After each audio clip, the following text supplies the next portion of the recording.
Ofori Atta agrees to Akuffo Addo's advice to come home.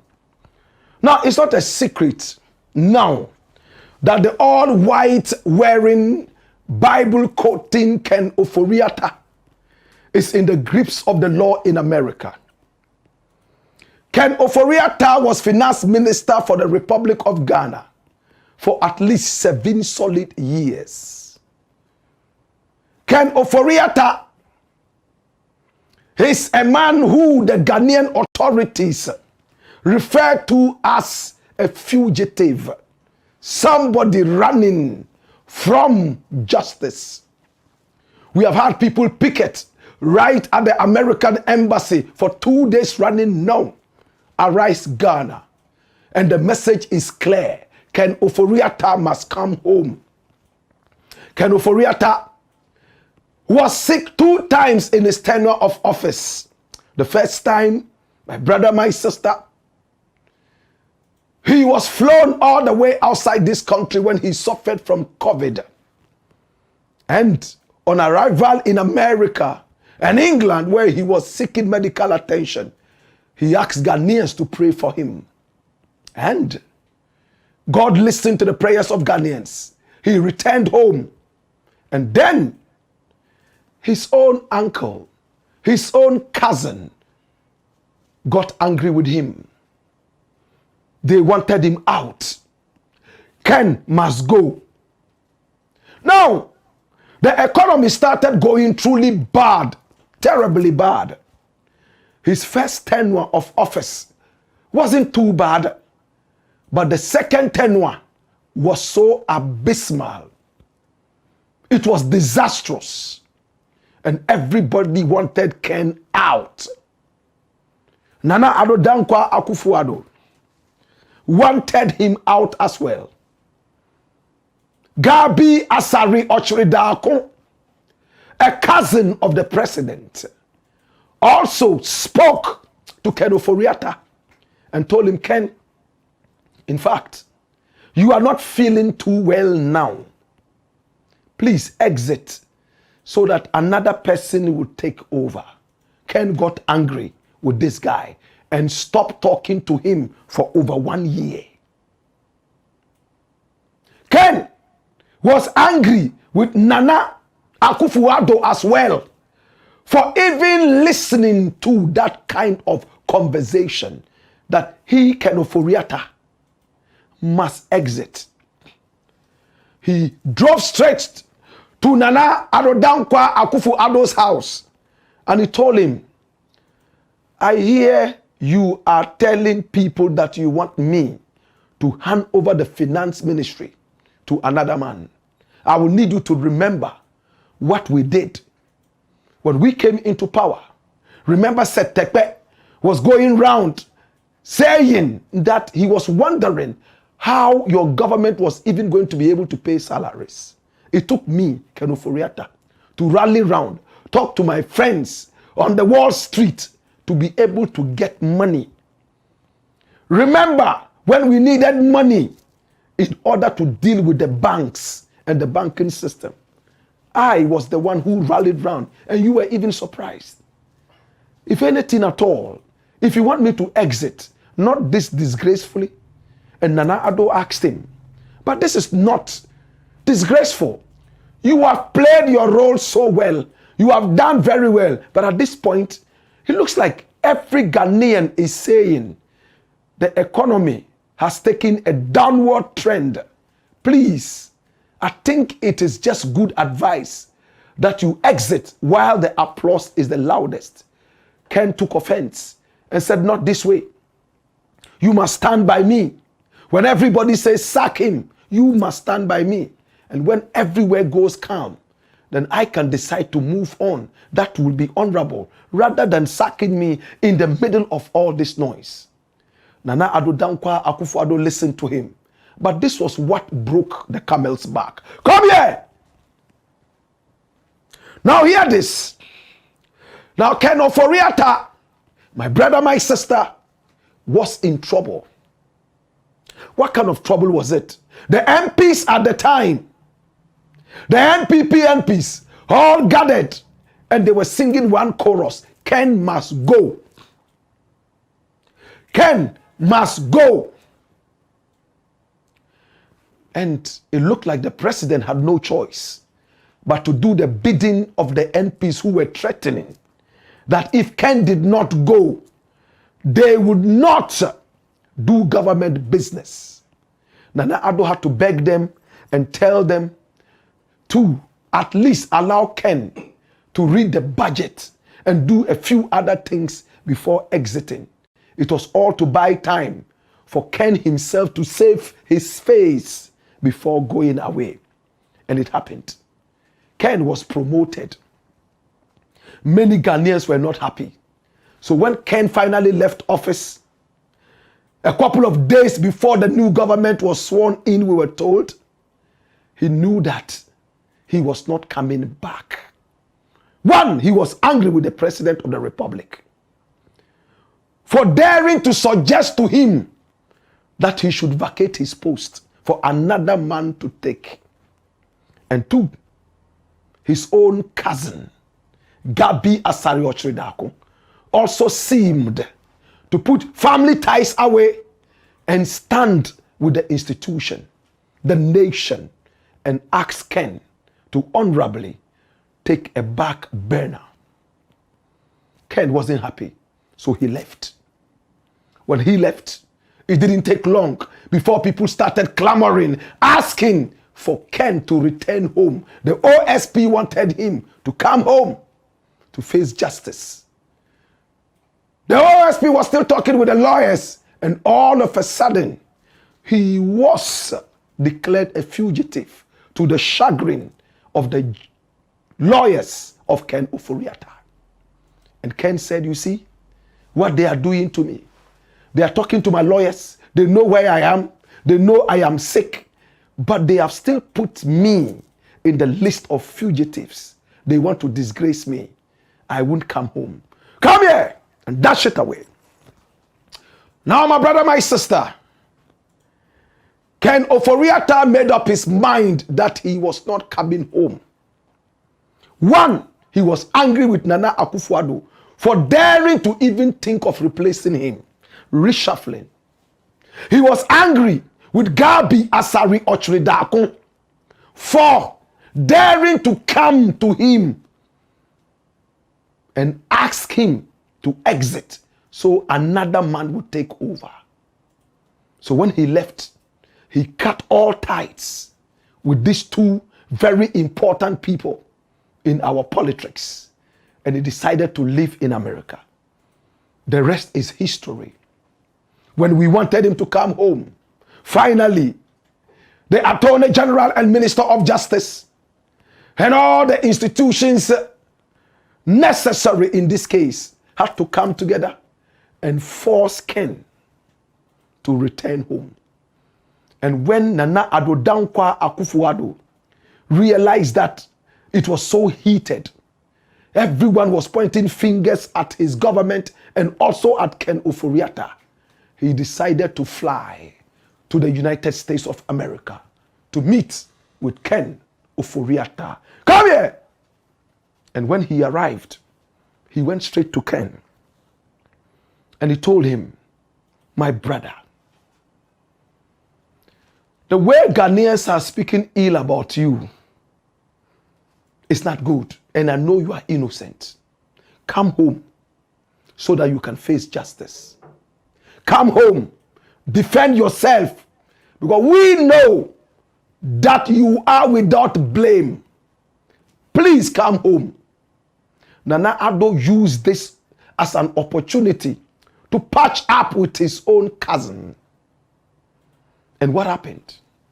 They sat down together, and Ken told him point blank when Nana Addo visited him in America, I will only come home, and I will come home only if I get my residence in America. That's what Ken told Nana Addo. I will come, but I don't trust this government. I'm not afraid of prosecution. I am only afraid of persecution. I want to go home, but not without my American papers. Wow. Let me get my papers. And once I get my papers, I will voluntarily come home. My brother, my sister, he waited and waited to get his papers. There were two ways he could have had his papers. Trump had his golden card, whatever, paying between $500,000 American dollars and $1 million American dollars. Could give you that card, let alone $5 million American dollars. And Ken could afford $5 million American dollars. And I'm telling you things deep. Remember where you heard it first. My brother, my sister. Now Ken Ofori Atta waited and waited whilst the OSP continued backing. Oh, red alert, yellow alert, green alert. Oh, we are looking for Ken, fugitive, non-fugitive, immigrant, non-immigrant. All the jargons were flying in our faces. And we heard that. Ken was making plans to get his papers. The doctor had passed him. He should go home and recuperate. But he was waiting, not for his doctor's advice anymore, but for his American papers. He certainly wanted to return home, but he wanted to be able to get the American papers before returning home. And I will tell you what that will mean to Ken. My brother, my sister, now watch this. As Ken was waiting for his papers, and the papers were delaying, he decided to let his son file for him. And his son truly filed for him. And we told you the whole story, so we are not repeating it. When his son decided to do it for his father, it didn't take long. Bam! Eyes was on him. FBI and all the other agencies, 5 in number. They arrested him because the Attorney General and Minister of Justice of the Republic of Ghana had done his own gymnastics around the American authorities and initiated a certain forcible removal of Ken Ofori Atta from the American jurisdiction. Wow. And he got the authorities to do same. They latched on to Ken Ofori Atta, picked him up, and his lawyer said, oh, he's almost getting his papers. His son is here. But he doesn't have the papers. Right now, he must go home. My brother, my sister, it was then that Ken Ofori Atta realized that maybe he should have listened to the advice of his cousin, Nana Addo Akuffo Addo, and returned home whilst they were working to get his papers ready. Can I tell you another thing? Now, Ken Ofori Atta could have just paid even $5 million to the Trump administration. But his fear was that it will come out that a former minister of the Republic of Ghana, not just any other minister, but the Minister of Finance, had paid that amount of money when his tenure of office was so shaky and embroiled in a lot of controversies, including corruption. He didn't want his name to be in that kind of controversy. So he decided to go through his son. Unfortunately, that takes long. As he was marking time and pussyfooting, waiting for the right time, the hands of ice caught him in the middle of the caboodle. And today, as we speak, he is at the Caroline Detention Center. He is most uncomfortable. We all saw him appear in court yesterday. And he was supposed to be listened to in camera. And that means privately. He wore the prison jacket. And if you look at him properly, you look at his right hand, he's wearing something in there because the weather is cold. I pray this man doesn't die in prison. Mark my words. My prayer is that Ken Ofori Atta doesn't die in prison. The weather is extremely cold at this time.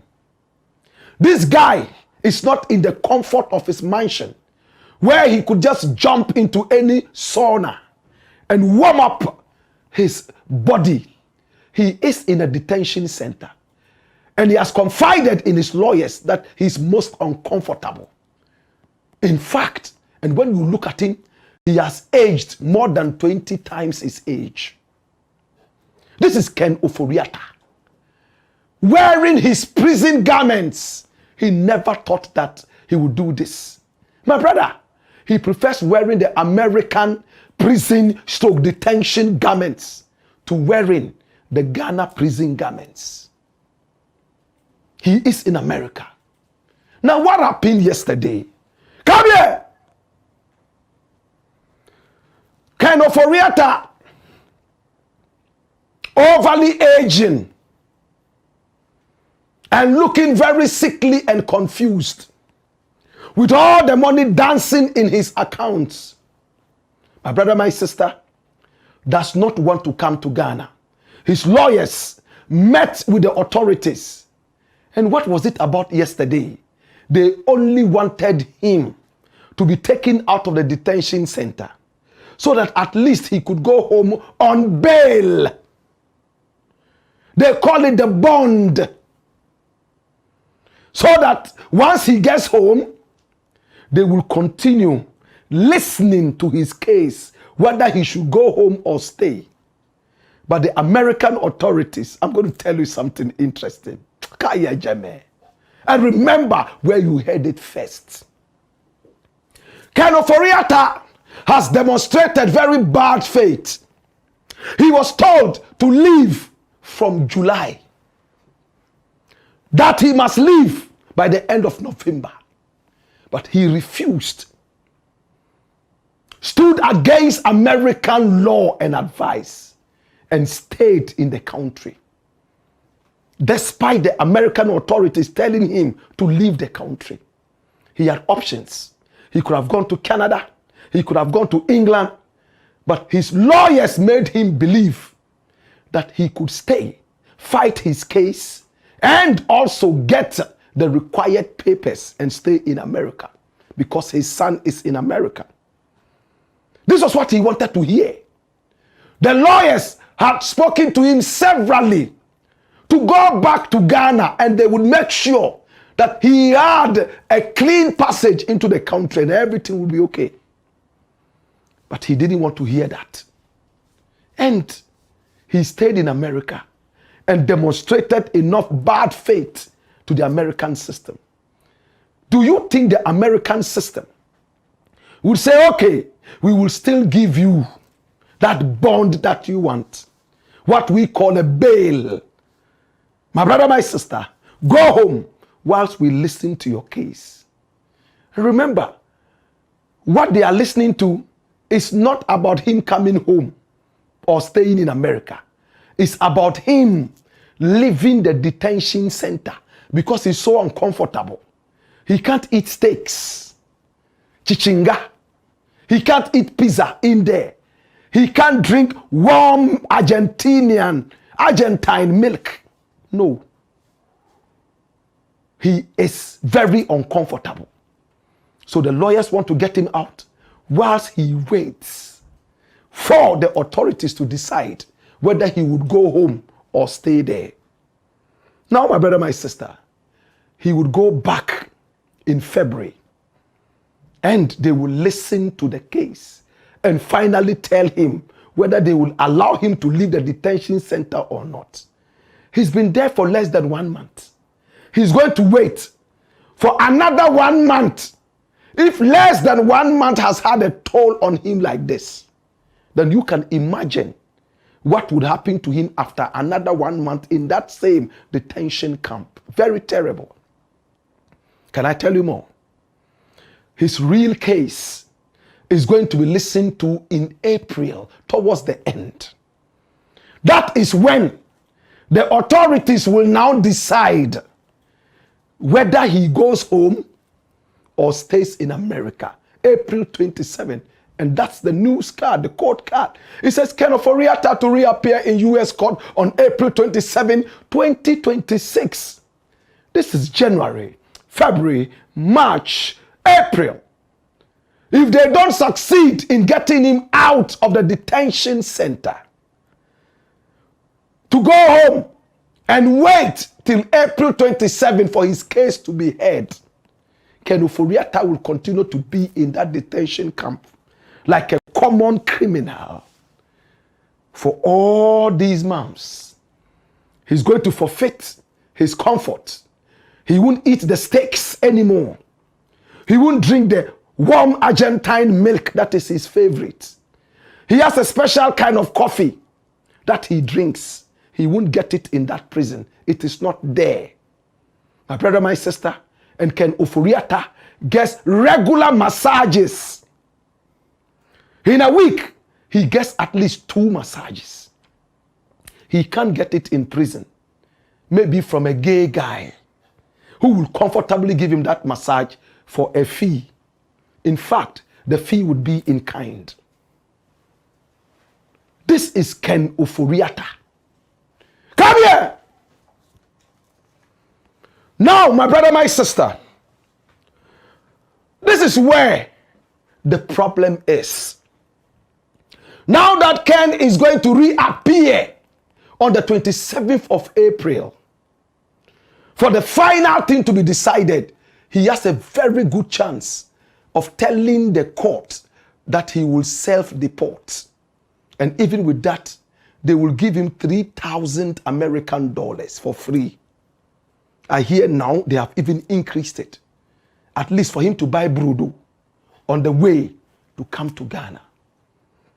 But Ken has told Nana Addo Akuffo that he will never come to Ghana until he has his American papers.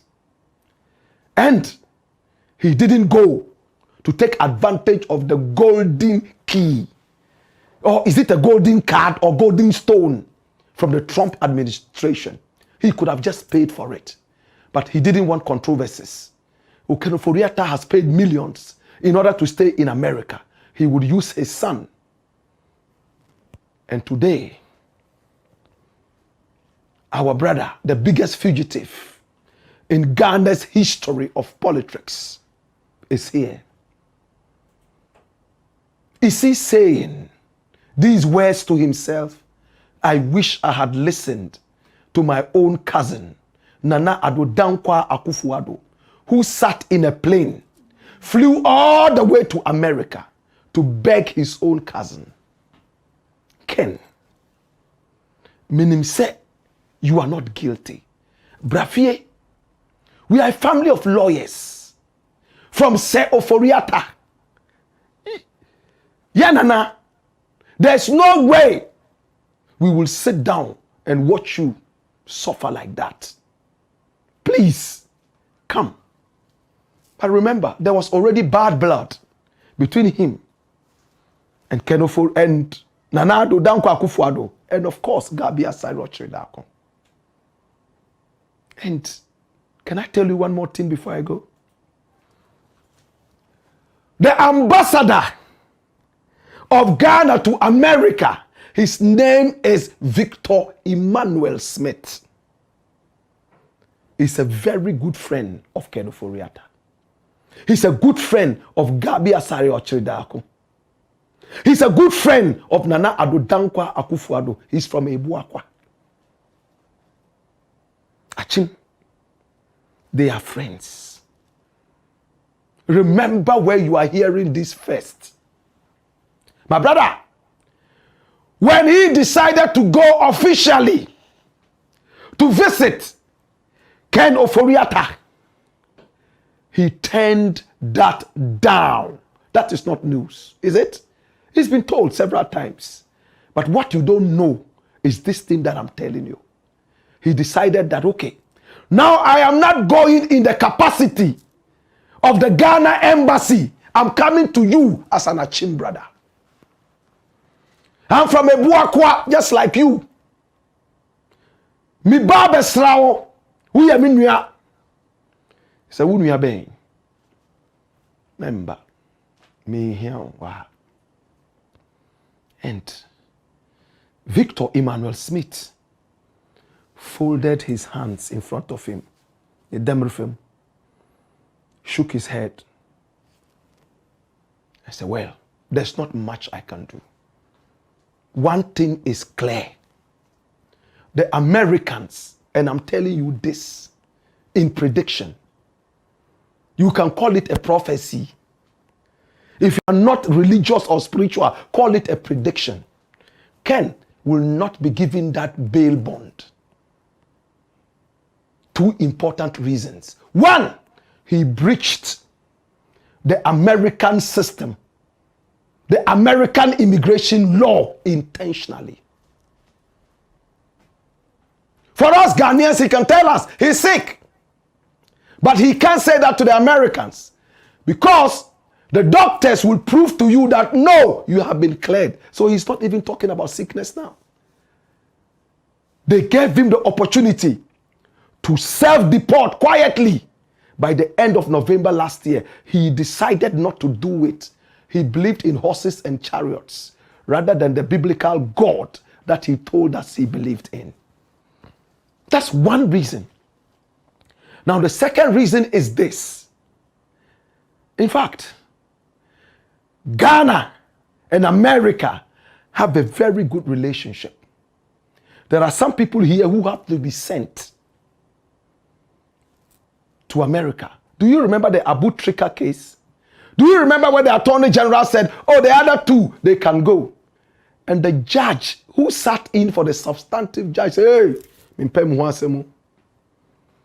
let the two continue to be here till the substantive judge comes. It's not ordinary. It's a high-profile case. The hands of the FBI are in there. The whole of the American immigration and other agencies are interested in that issue. So if you make a wrong move, trouble. Much as the Attorney General says freedom, nobody wants to annoy the Americans. So Ken is in a very tight corner. I'm sure by now, he wished he had paid for that golden key. Or is it a golden stone? So that, yes, let his name be spoiled. Can I tell you one more thing before I go? We have too much information. Come here! Are you aware that when people were asked to declare their property before joining politics, declare your wealth, do you know how much Ken Ofori Atta declared? Over 200 million American dollars. Before he got into politics, he had 200 million American dollar worth of wealth. Remember where you are hearing it for the first time. When it was said, come and declare your wealth before you come into power like Muhammad did. Some people were declaring one house, some 10 cocks, 4 bulls, and a certain motorbike. Ken Ofori Atta declared 200 million American dollars. He was the richest minister ever in the history of Ghana. Take it or leave it. This is authoritative. Ken Ofori Atta declared a worth of over 200 million American dollars before he got into politics. He has companies and banks spread across 10 African countries. Data bank. He has banks offshore, onshore. My brother, my sister, this is Ken Ofori Atta. 5 million American dollars is nothing to him, let alone $1 million. He could have just bought it. But they say when the monkey is destined to die, all the trees in the forest become slippery. Can I repeat it? When the monkey is destined to die, that day, all the trees in the forest, they become slippery.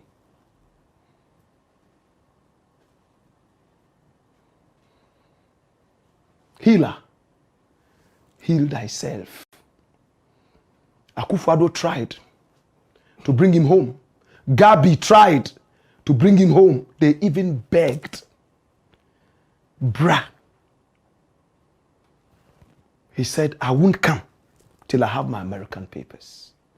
And the American papers might only chase him to Ghana if he's lucky. Can I predict one more time? They are going to refuse him the so-called bail bond. He will stay there till the 27th of April. And on that day, things would happen.